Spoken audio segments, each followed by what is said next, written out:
کیا ہے تجھ کو کتابوں نے کور ذوق اتنا، صبا سے بھی نہ ملا تجھ کو بوئے گل کا سراغ۔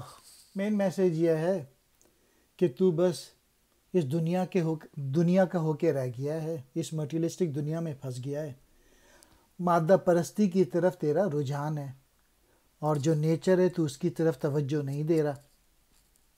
جب صبح ہوا چلتی ہے اور پھولوں پہ پڑتی ہے تو خوشبو نکلتی ہے، تو علامہ اقبال کہہ رہے ہیں پھولوں کی خوشبو سونگھنا چاہیے۔ اور تو نے جو ہے اتنا اپنے دماغ میں پھنسا ہوا ہے کہ تو ناؤ میں ہی نہیں ہے، تو خوشبوئیں نہیں سونگھ رہا، تو غور و فکر ہی نہیں کر رہا نیچر پہ، اللہ تعالیٰ پہ، اور تیرا ذوق بھی خراب ہو گیا ہے۔ تو ایسی کتابیں پڑھ رہا ہے جس کا تجھے کوئی فائدہ نہیں ہے۔ کور ذوق، اندھا ذوق، بیکار ذوق۔